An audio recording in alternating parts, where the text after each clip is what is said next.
And you're back with me, Brittany. Hey, your manifesting mentor. And we're officially entering one of my favorite techniques in Dr. Joe's work, and they are called mind movies. In this part of chapter 8, Dr. Joe describes how curated video montages of your dream life, paired with powerful music and elevated emotion, can literally reprogram your subconscious mind. You're training your body and your brain to believe that your future has already happened. It's almost like it's watching a movie of all of your memories rather than your dreams, if that makes any sense. So, if you're just joining this journey, make sure you check out my full Becoming Supernatural playlist. It's organized chapter by chapter with reflections of my live Q&As, and the link is in my bio on TikTok as well as on my YouTube channel. But let's get started with My Movies, the motion picture of your future.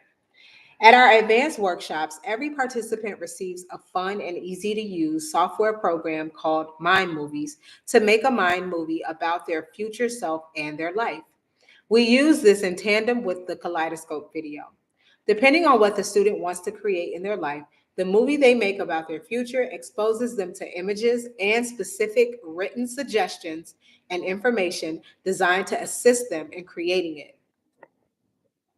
Just like the shingles commercial helps you to read along, this could range from healing from a disease to strengthening their immune system, creating a new job, manifesting new opportunities, traveling the world, attracting abundance, finding a new life partner, having mystical experiences, and so much more. Its purpose is to remind them that they can accomplish their dreams, create the uncommon, and become supernatural. The goals of this personalized media presentation include the following. Number one, helping students get clear on the intention they want to create in their future. Number two, programming their conscious mind as well as their unconscious mind into that new future. Number three, changing their brain and body to biologically look like the future has already happened. Number four, repeatedly associating those pictures and images with music to create new neural networks in the brain and to emotionally recondition the body to a new mind. It's a way for them to remember their future. The My Movie technology was founded by two business partners from Australia, Natalie and Glenn Ledwell. They are not only the founders, but also the poster children for its capabilities.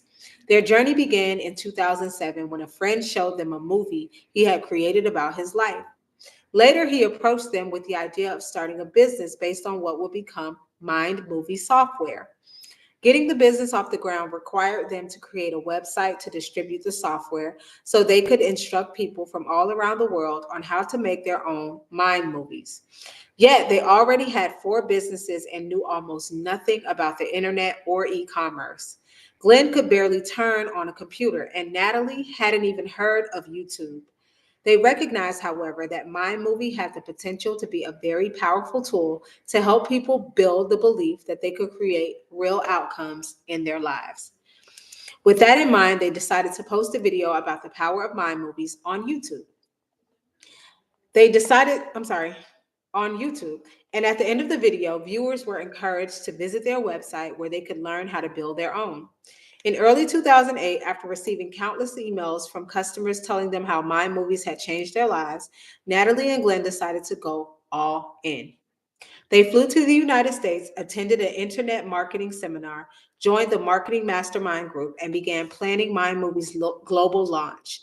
Yet, when they arrived to the United States, they had nearly drained their bank account, leaving almost no money to pay for the remaining services required to launch the business. This meant learning, mastering, and implementing everything for the launch themselves. For months, they worked 12-hour days out of their office, otherwise known as their bedroom, because that's how you start when you building. In the process, they ventured so far outside of their comfort zone that they no longer knew what a comfort zone was. Faced with daily technical, business, and personal challenges, they had one secret weapon in their arsenal: their own mind movie. In their mind movie, Natalie and Glenn defined the number of customers they wanted to attract and who those customers would be. They described the respect of their industry peers and plotted out what they would do once their business was a success, such as the restaurants where they would eat and the family holidays they would take. Finally, they wanted to produce $1 million worth of sales. Why not aim high? They wanted to, they thought their marketing friends were doing $1 million launches, albeit with $5,000 programs. They watched their mind movie multiple times a day to de stress and remain focused and inspired, even though everything in their current reality seemed to be working against them. But they knew all their effort, risk, and dreams would culminate on the day of their global launch. The finish line was in sight, and then the unthinkable happened. Scheduled for September 2008, their launch coincided with the global financial crisis. Financial institutions around the world were facing cataclysmic losses, while families and individuals lost their savings, assets, and livelihoods in the worst downturn since the Great Depression. Meanwhile, Glenn and Natalie were facing their own financial hardships. By launching the business, they racked up $120,000 in credit card debt. If the business failed, they'd lose everything: their homes, cars, and investments, in addition to being buried under an insurmountable debt. On the morning of their launch, unbeknownst to them, their email delivery system was down for scheduled maintenance, so none of their customers received confirmation emails for their purchases. By lunchtime, they had already received thousands of customer support email complaints.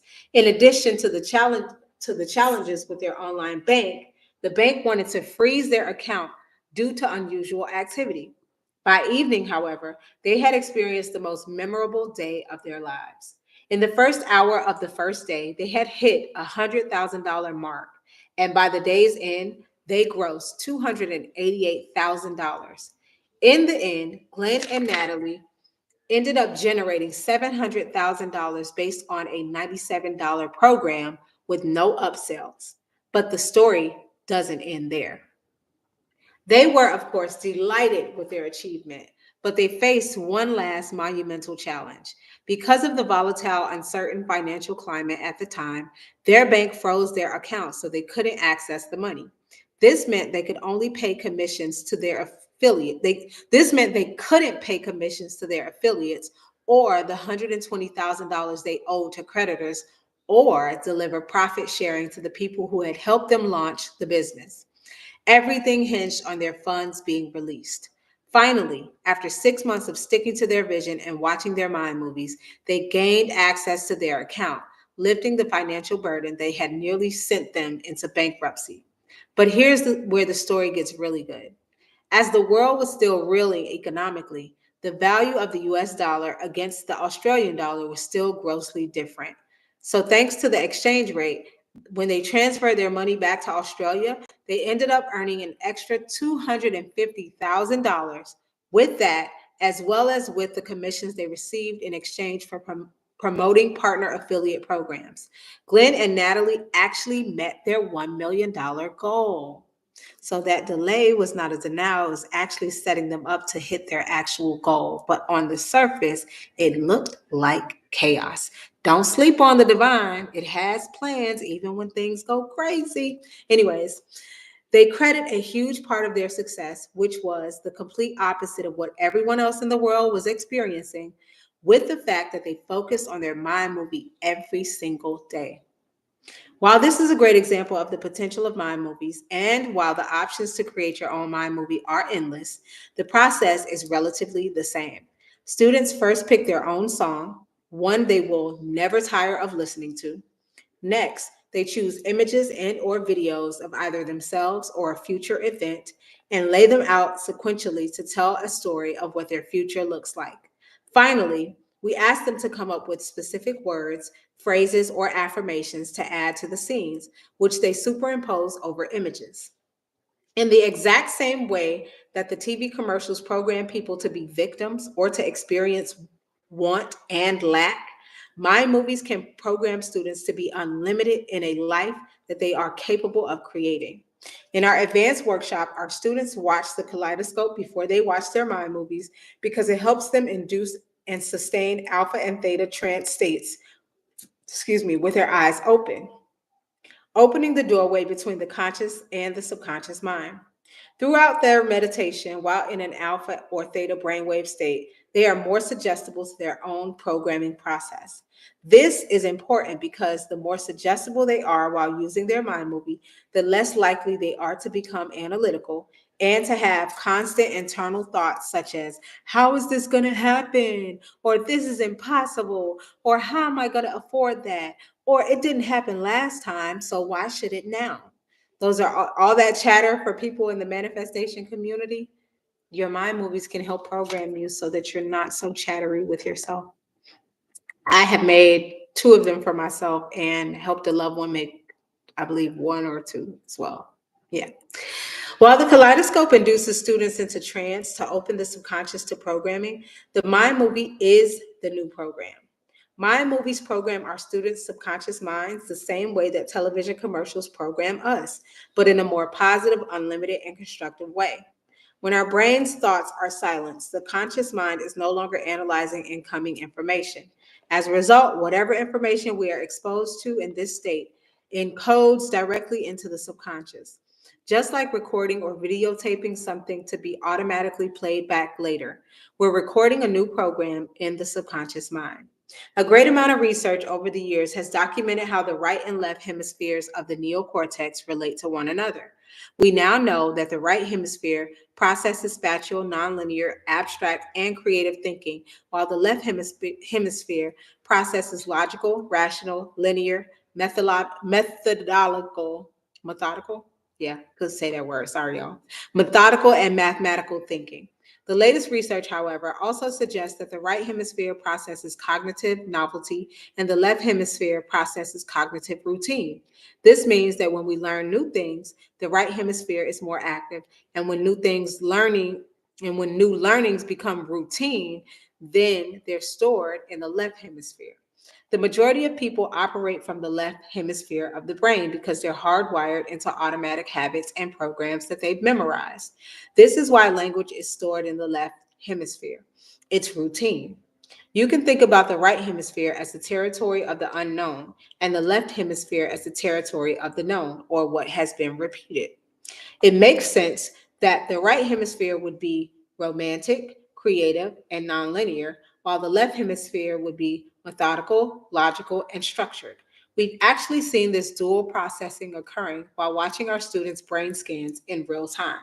Because the kaleidoscope flow of geometric fractal patterns within patterns does not look like anyone, anything, or anywhere in any time, its patterns are designed to bypass the perceptual networks and associative centers in the brain that relate to known people, things, objects, places, and times.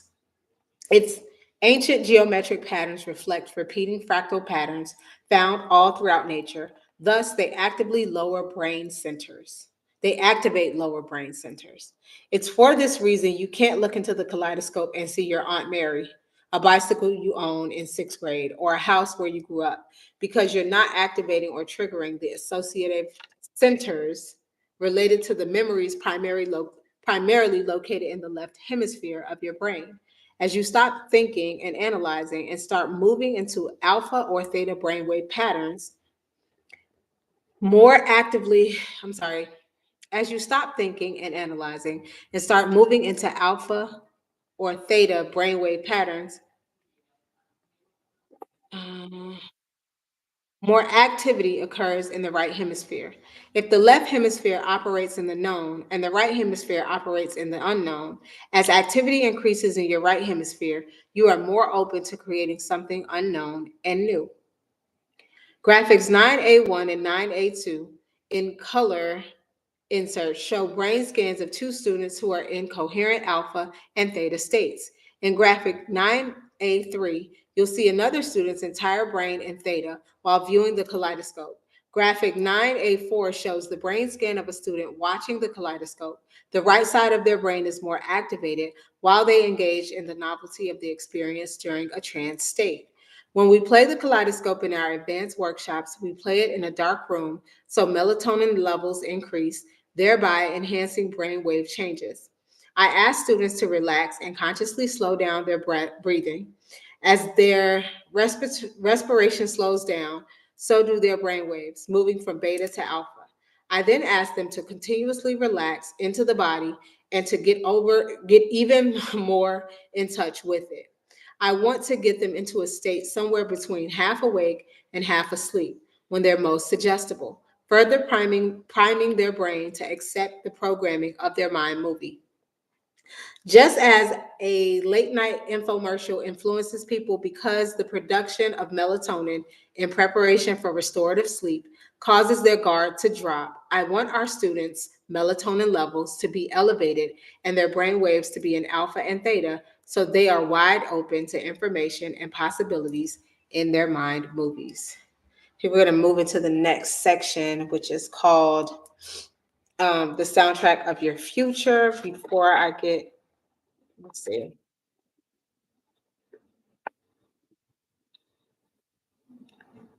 And yeah. So that's a wrap for part three, actually.